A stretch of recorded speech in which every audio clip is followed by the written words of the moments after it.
एक दबाव है जो मोहम्मद हफीज पर कम होने का नाम नहीं ले रहा और दूसरा दबाव खुर्रम मंजूर पर था जो किसी हद तक कम हुआ होगा। उनके कंधे थोड़े से दबाव को बर्दाश्त करने में कामयाब हुए होंगे। सीधी वजह है उनकी टेस्ट क्रिकेट में चौथी निफ सेंचुरी। क्या लेकिन ये काफी है? इस पर बात करेंगे पाकिस्तान क्रिकेट टीम के साबिक कप्तान, साबिक टेस्ट ओपनर रमीज हसन राजा साहब से, जो इस वक्त लंदन से टेलीफोन लाइन पर हमें ज्वाइन कर रहे हैं। पहला सवाल सीधा रमीज हसन राजा साहब आपसे मैं ये करूंगा, आप कहते हैं कि फड़क नहीं है नए आने वाले खिलाड़ियों में। 100 से ज्यादा गेंदें खुर्रम मंजूर खेले, 8 चौके उन्होंने लगाए, डरे सहमे थे, लेकिन फिर भी 51 रन वो कर गए। काफी आप समझते हैं ये अगले उनको मौका देने के लिए? कुछ टेक्निकल प्रॉब्लम, एक बार फिर रमीज हसन राजा से हम राब्ता करने की कोशिश करेंगे। रमीज हसन राजा से पूछेंगे कि वो खुर्रम मंजूर की इस कारकर्दगी पर क्या कहते हैं। इस वक्त टेलीफोन लाइन पर पाकिस्तान क्रिकेट टीम के साबिक टेस्ट ओपनर हमारे साथ मौजूद हैं। 1987 वर्ल्ड कप खेले, 92 वर्ल्ड कप की फातह टीम के रुकन रहे, 1996 वर्ल्ड कप भी वो खेले। और इस वक्त एक बार फिर हम कोशिश कर रहे हैं कि रमीज हसन राजा से हमारा राब्ता बहाल हो जाए और उनसे पाकिस्तान और जिम्बाब्वे के दरमियान खेले जाने वाले दूसरे टेस्ट मैच के दूसरे दिन, जहां पाकिस्तान के 3 टॉप ऑर्डर बैट्समैन जिम्बाब्वे की पहली इनिंग 294 रन के जवाब में पवेलियन लौट चुके हैं, उस पर उनका माहिराना तबसरा ले सकें। 134 गेंदों का सामना किया खुर्रम मंजूर ने और 8 चौकों के साथ उन्होंने कुछ 51 रन बनाए। बदकिस्मती के सबब वो रन आउट हो गए थे। रमीज हसन राजा से हम इस हवाले से बात करेंगे, लेकिन फिलहाल रमीज राजा से हमारा राब्ता जो है वो बहाल नहीं हुआ है। यहाँ पर आपको दिखाते हैं कि किस तरह जिम्बाब्वे के बैट्समैन जो हैं वो आउट हुए। एक बार फिर आपको दिखाते हैं कि जिम्बाब्वे के बैट्समैन पहली इनिंग में किस तरह आउट हुए। It's given him. Chinamoyo has been given out. It's got him. He's done all the hard work, Vusi Sabanda.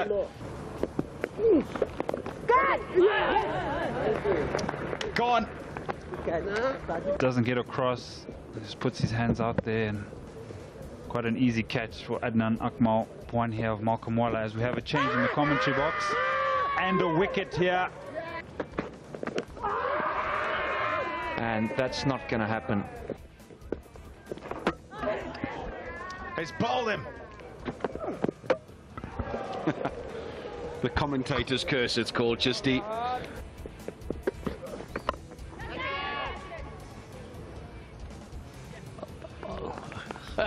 और जनाब रमीज हसन राजा से हमारा राब्ता बहाल हो गया। रमीज, जानना सीधा आपसे ये चाहूंगा कि खुर्रम मंजूर ने डरे सहमे अंदाज में 51 रन बना लिया। आप समझते हैं कि अगले मौकों के लिए उनकी ये बारी काफी है?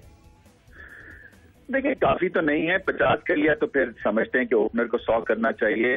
इतना आसान भी नहीं था उनके लिए क्योंकि प्रेशर में थे। तकनीकी एतबार से गलतियां तो हैं और हर एक में होती हैं। अभी यंग हैं इस स्टेज के ऊपर, टेम्परामेंटली स्ट्रांग थे जो कि एक अच्छी बात है। बॉटम हैंड से बहुत खेलते हैं, तो मैं बहुत हैरान होऊंगा अगर ये कवर ड्राइव खेलेंगे इस टेक्निक के साथ, क्योंकि मुश्किल है कवर ड्राइव खेलना बॉटम हैंड के साथ। और क्या टेम्परामेंट के हिसाब से 100 में से 100 नंबर तो देने पड़ेंगे क्योंकि प्रेशर था इनके ऊपर और प्रेशर अच्छा सहा। अच्छा रमीज, जानना ये चाहूंगा, मोहम्मद हफीज आखिरी 9 टेस्ट इनिंग में सिर्फ 86 रन बना सके हैं। आप समझते हैं कि जिस तरह कल आप बात कर रहे थे कि नासिर जमशेद को मौका देना चाहिए, आप समझते हैं कि हफीज को कंटिन्यू करना चाहिए या साउथ अफ्रीका के खिलाफ आराम करा देना चाहिए? देखें, ये एक मुश्किल सवाल है। बैलेंस किस तरह से इफेक्ट होता है अगर आप हफीज को नहीं खिलाते हैं, क्योंकि उनकी ऑफ स्पिन बॉलिंग काम आती है और क्योंकि पाकिस्तान के पास तो आज जनाब ये कुछ टेक्निकल मामले का जो सूरत हाल है वो कुछ आंख मचोली का खेल है और यहाँ एक बार फिर रमीज हसन राजा की लाइन ड्रॉप हो गई है। फिलहाल कुछ बात करेंगे पाकिस्तान हॉकी फेडरेशन के मामलात की। पाकिस्तान हॉकी फेडरेशन की एग्जीक्यूटिव काउंसिल का इजलास हुआ और कुछ दिन पहले इसी प्रोग्राम में हमने आपको बताया था कि पाकिस्तान हॉकी फेडरेशन में कोई बड़ी तब्दीली दिखाई नहीं दे रही। हमने बताया क्या था आपको, एक बार फिर आपको दिखाते हैं। पाकिस्तान को हॉकी में, फुटबॉल में जिस तरह ब्राजील बहुत ज़्यादा मशहूर है, पाकिस्तान को हॉकी में वही मुकाम हासिल है जो ब्राज़ील को फुटबॉल में। लेकिन पाकिस्तान हॉकी के लिए एक बुरी खबर कि 2014 में जब हॉलैंड में वर्ल्ड कप हॉकी टूर्नामेंट होगा तो यहाँ पाकिस्तान टीम दिखाई नहीं देगी और उसकी सीधी वजह यह है कि एशिया कप हॉकी टूर्नामेंट जहाँ पहली पोजीशन के साथ पाकिस्तान वर्ल्ड कप के लिए क्वालिफाई कर सकता था, पाकिस्तान हॉकी टीम का ये ख्वाब शर्मिंदा ताबीर ना हो सका। पाकिस्तान हॉकी फेडरेशन इस नाकामी पर शदीद तनकीद की जद में है, लेकिन पाकिस्तान हॉकी फेडरेशन में उखाड़ पछाड़ की बाशगश तो सुनाई दे रही है, लेकिन नाराज ओलंपियन के लिए एक बार फिर ऐसा दिखाई देता है कि खाली नशिस्तों पर बैठने का एक और मौका हाथ से निकल जाएगा। और जनाब इस वक्त हमारे साथ मौजूद हैं पाकिस्तान हॉकी फेडरेशन के नए सेक्रेटरी राना मुजाहिद साहब। खुशामदीद कहेंगे राना मुजाहिद साहब, शो में आपको आसिफ बाजवा के जाने के बाद आप सेक्रेटरी बने, क्या कहना चाहेंगे? देखिए यही अभी तो मैं आया ही हूँ, लेकिन मैं ऐसी कोई बातें नहीं करना चाहता जिससे ये लगे कि मेरे पास ये प्रोग्राम है और ये प्रोग्राम है। बस सिर्फ ये अभी है कि मशवरे करेंगे, जो हमारे सीनियर ओलंपियंस हैं, जो हमारे साथ ओलंपियंस हैं, इधर जो लोग काम कर रहे हैं उनके साथ मशावरत होगी। और जैसे आप हमारे दोस्त हैं, आपके साथ मशावरत होगी। और ये कराची में भी आके तमाम ओलंपियन के साथ मशवरा करूंगा कि पाकिस्तान हॉकी को कैसे आगे लेके चलना है। और मुझे यकीन है कि इंशाअल्लाह ताला जो ये तब्दीली है ये सूदमंद साबित होगी। और तब्दीली नहीं होगी, लेकिन इसमें इंशाअल्लाह ताला रिजल्ट के लिए भी, डोमेस्टिक हॉकी को भी और इंटरनेशनल हॉकी को भी देखेंगे। बहुत शुक्रिया राना मुजाहिद साहब। वक्त की कमी के सबब मजीद हम आपसे बात नहीं कर सके, लेकिन आने वाले दिनों में यकीनन आपको शो में हम जरूर बुलाएंगे, तफसीली बात करेंगे पाकिस्तान हॉकी के मामला पर। आज का प्रोग्राम यहीं समेटते हुए सैयद याह्या हुसैनी इस दुआ के साथ, इस उम्मीद के साथ, इस तवक्को के साथ कि पाकिस्तान में खेल और खिलाड़ी तरक्की करते रहें, स्कोर की पूरी टीम के साथ चाहेगा आपसे इजाजत। अल्लाह हाफिज।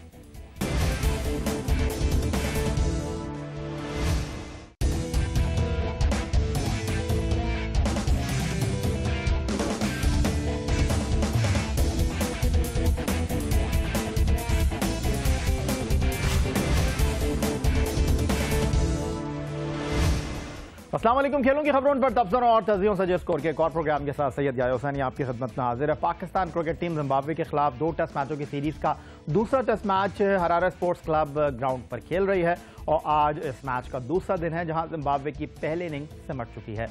आज के इस प्रोग्राम में हम आपके लिए क्या कुछ लेकर आए हैं, आइए सबसे पहले एक नजर डाल लेते हैं आज के टॉप स्कोरर पर। जिम्बाब्वे दूसरे टेस्ट की पहली इनिंग्स में 294 रन बनाकर हुआ out.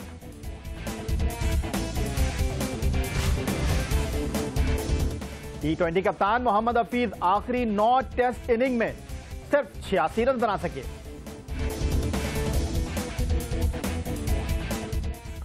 Faisalabad wolf champion league cricket tournament से बाहर, भारत का वीजा देने से इनकार। और इंडियन प्रीमियर लीग के 7वें एडिशन की मेजबानी श्रीलंका और बांग्लादेश को मिलने का इम्कान। प्रोग्राम की शुरुआत में बात करेंगे पाकिस्तान और जिम्बाब्वे के दरमियान दूसरे और आखिरी टेस्ट मैच की, जहां आज मैच का दूसरा दिन है। एक मरहले पर जिम्बाब्वे की टीम लगता यह था कि 250 रन भी बना नहीं पाएगी, लेकिन आखिरी विकेट पर बहुत उम्दा शराकत 46 रन की हुई, जिसके सबब जिम्बाब्वे पहली इनिंग में 294 रन तक पहुंच गया। यहां मस्तक आजम 75, कप्तान टेलर 51 और पेनागरा 24 रन के साथ नुमाया रहे। जुनैद खान ने 67 रन देकर 4 खिलाड़ियों को आउट किया। रहमान के हिस्से में 3 और राहत अली ने 2 खिलाड़ियों को पवेलियन की राह दिखाई। किस तरह जिम्बाब्वे के 10 बैट्समैन पाकिस्तान के खिलाफ दूसरे टेस्ट मैच की पहली इनिंग्स में आउट हुए, क्या कारनामा उन्होंने सर अंजाम दिया, किसने कितने रन बनाए, ये आपको दिखाना, ये आपको बताना बहुत जरूरी है। तो आइए देखते हैं जिम्बाब्वे के बैट्समैन आउट किस तरह हुए। It's given him. Chinamoyo has been given out. Got him. He's done all the hard work, Vusi Sabanda.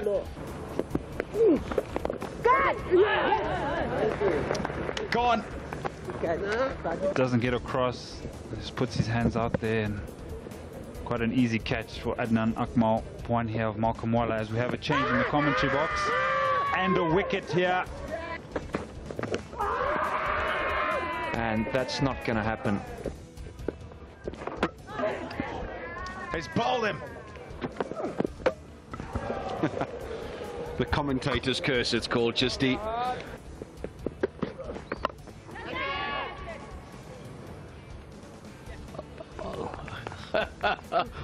Well, there he does it. There's a big shot, and this one he does give out. ये तो आपने देखा कि किस तरह Zimbabwe के batsman Pakistan के खिलाफ पहली इनिंग्स में आउट हुए। उधर दूसरी जानिब पाकिस्तान T20 कप्तान मोहम्मद हफीज की मुश्किलात ऐसा लगता है कि अभी टली नहीं, अभी खत्म हुई नहीं और टेस्ट क्रिकेट में उनका मुसलसल नाकामियों से दो चार रहने का सफर अभी थमा नहीं है। मोहम्मद हफीज दूसरी इनिंग्स में कुछ कर नहीं पाए हरारे टेस्ट मैच की पहली, और यहां पहली इनिंग में भी वो 22 रन बनाकर आउट हुए। आखिरी 9 टेस्ट इनिंग में हफीज के क्रेडिट पर सिर्फ 86 रन का इंदराज है। अगर देखा जाए तो मोहम्मद हफीज ने जनूबी अफ्रीका के खिलाफ 3 टेस्ट मैचों में सिर्फ 43 रन स्कोर किए थे। फिर जिम्बाब्वे की बात करें तो जिम्बाब्वे में वो पहली इनिंग में 5, दूसरी इनिंग में 16 रन बनाकर आउट हुए और आज जिम्बाब्वे के खिलाफ दूसरे टेस्ट मैच की पहली इनिंग में वो 22 रन बनाकर हिम्मत हार गए। पाकिस्तान के 3 बैट्समैन अजहर अली, खुर्रम मंजूर और मोहम्मद हफीज अब तक आउट हो चुके हैं, लेकिन हम इस वक्त बात कर रहे हैं T20 कप्तान मोहम्मद हफीज की, किस तरह वो इन 9 इनिंग्स में आउट हुए। आइए आपको दिखाते हैं।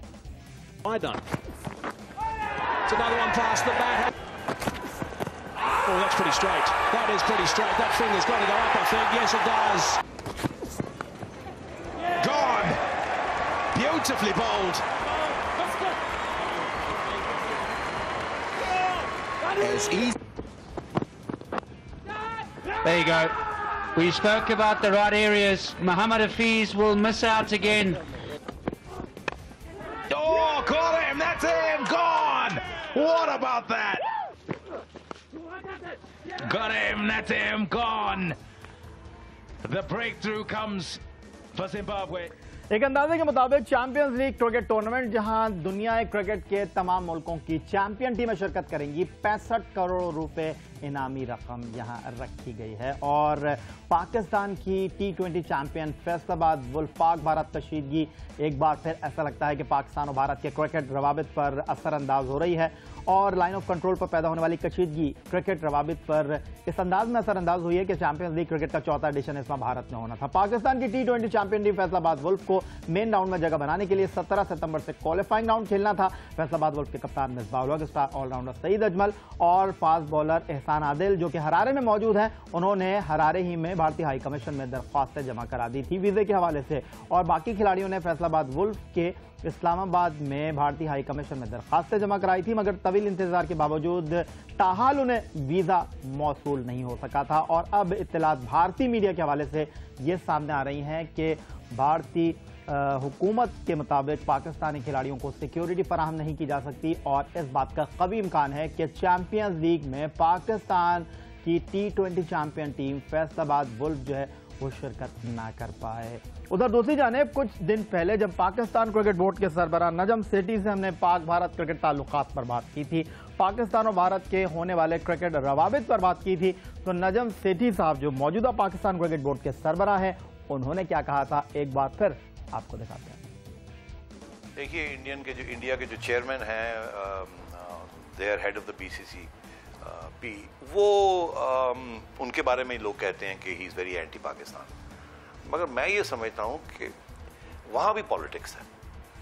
ये मुंबई के बाद बहुत सी नेगेटिव वाइब्स हुई और इंडिया की इस्टेब्लिशमेंट, जिसमें क्रिकेट भी इस्टेब्लिशमेंट का हिस्सा है उनकी जो एडमिनिस्ट्रेशन है, उन्होंने एक फैसला किया था, foreign policy, prime ministerial, political parties, cricketing, sport establishment, कि पाकिस्तान को आइसोलेट करना, बिकॉज ये जो मुंबई हुआ है इसकी पनिशमेंट हमने करनी है। ये एक पॉलिटिकल फैसला था जिसकी वजह से टेक्निकली तो उन्होंने इजाज़त दे दी कि जी पाकिस्तानी प्लेयर्स IPL में खेल सकते हैं, मगर प्रैक्टिकली वो कहते हैं जी कोई इनवाइट नहीं करना चाहता। क्यों? कि बाल ठाकरे साहब और राइट विंग हिंदू कम्युनलिस्ट वो जो है वो प्रॉब्लम क्रिएट कर सकते हैं सिक्योरिटी की, तो एक हवा बना ली है और हमें एक्सक्लूड कर दिए। वो हमारी exclusion is a political act. मैं ये कन्विंस्ड हूँ कि अगर मियां नवाज शरीफ साहब जो कि वो कह रहे हैं कि वो नॉर्मलाइजेशन की तरफ जा रहे हैं और ये हमारी गवर्नमेंट ये जो है एक इनिशिएटिव ले रही है, मैं ये समझता हूँ कि ये it's only a matter of time कि हम इंडिया को भी कन्विंस कर लेंगे, क्योंकि ये पॉलिटिकल फैसला था, ये पॉलिटिकल फैसला रिवर्स करवाएंगे कि हमें आइसोलेट मत करें। We want normal relations with you, we are serious, there will be no new Mumbais, आप भूल जाइए, आगे बढ़िए, हमने बाकी इश्यूज भी रिजॉल्व करने हैं। और मैंने पर्सनली प्राइम मिनिस्टर साहब को उसी दिन ये कहा, मैंने कहा PM साहब फिर देख लीजिएगा, we have to make sure our players play in India, that is my going to be, and you will have to help me, your diplomacy will have to help me. ये ना हो कि हमारे तल्लुकात ठीक ना और मैं ये काम करने जा रहा हूँ। तो उन्होंने कहा नहीं, मैं तो बिल्कुल वो करूँगा, पहली बात। दूसरी बात ये कि इट्स नॉट जस्ट IPL, फिर वो एटीट्यूड चेंज हो जाती है। इस वक्त इंडिया जो है वो सारी सीरीज अगले 10 साल की बड़ी बड़ी वो ले गया, पैसा है ना, इनको ICC सारा वक्त पैसा सोचती रहती है कि जी इतने पैसे यहाँ से आ रहे हैं, इतने पैसे। अभी वो दुबई में इनका दफ्तर है, इंडिया नहीं चाहता कि इनका दफ्तर दुबई में हो। सीधा मतलब यह है कि पाकिस्तान क्रिकेट बोर्ड चाहता है कि पाकिस्तान और भारत के दरमियान क्रिकेट रवाबित बहाल हो, और इसकी एक सबसे बड़ी मिसाल उस वक्त सामने आई जब साबिक क्रिकेट बोर्ड के सरबराह चौधरी ज़का अशरफ के दौर में पाकिस्तान टीम ने 3 एक रोज़ा मैचों की सीरीज 2 T20 मैचों के लिए भारत का मुख्तसर दौरा किया था। लेकिन बावजूद उसके फिलहाल पाकिस्तानी खिलाड़ियों के लिए इंडियन क्रिकेट लीग और साथ साथ चैंपियंस लीग के दरवाजे ताहाल बंद हैं। पाकिस्तान की सियालकोट स्टैलियंस डोमेस्टिक चैंपियन ने गुज़िश्ता चैंपियंस लीग में शिरकत की थी, और इसलिए शिरकत की थी कि वो टूर्नामेंट जनूबी अफ्रीका में हुआ था। लेकिन इस बार चूंकि चैंपियंस लीग भारत में मुनक्किद हो रही है, इसलिए कोई इम्कान फिलहाल दिखाई नहीं दे रहा। खदशा जाहिर किया जा रहा है कि Pakistan domestic T20 champion team Faisalabad wolf यहाँ खेल नहीं पाएगी। उधर दूसरी जानिब इंडियन क्रिकेट लीग का अगला एडिशन भारत में होना है, लेकिन ऐसा लगता है कि इंडियन प्रीमियर लीग के हवाले से जो भारत में आम इंतखाबात हो रहे हैं उस पर कुछ गहरे से बादल सिक्योरिटी मामला के हवाले से नमूदार हुए हैं, और शायद इसीलिए अब इंडियन क्रिकेट बोर्ड श्रीलंका और बांग्लादेश की तरफ देख रहा है।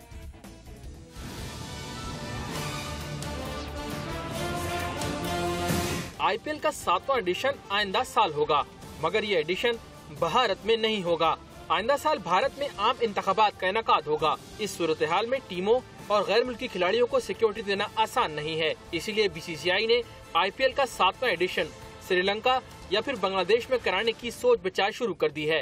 भारतीय मीडिया के मुताबिक बीसीसीआई ने इस सिलसिले में दोनों बोर्ड से बात भी की है, मगर अभी ये तय नहीं हुआ कि पूरा टूर्नामेंट या फिर चंद मैचेस श्रीलंका और बांग्लादेश में कराए जाएंगे।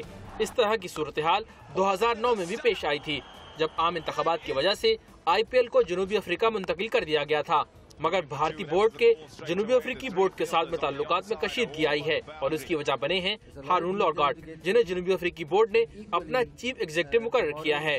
भारतीय मीडिया के मुताबिक आम इंतखाबात की हतमी तारीखों का अभी ऐलान नहीं हुआ, मगर मुमकिन तसादुम से बचने के लिए इवेंट के मुल्क से बाहर इनाकात के बारे में सोच विचार शुरू हो गई है। इंडियन प्रीमियर लीग का अगला एडिशन श्रीलंका में हो, बांग्लादेश में हो, हमें से क्या, क्योंकि हमारी ख्वाहिश तो यह है कि इंडियन प्रीमियर लीग में पाकिस्तानी क्रिकेटर्स एक्शन में हो। अगर पाकिस्तानी खिलाड़ियों को भारतीय क्रिकेट बोर्ड खेलने की इजाजत देता है तो फिर पाकिस्तानी क्रिकेट के हवाले से यहाँ दिलचस्पी जरूर बढ़ेगी। यहाँ छोटा सा ब्रेक लेंगे, और ब्रेक के बाद हमें ज्वाइन करेंगे पाकिस्तान क्रिकेट टीम के फॉर्मर कैप्टन रमीज हसन राजा अपने माहिराना तबसरे के साथ।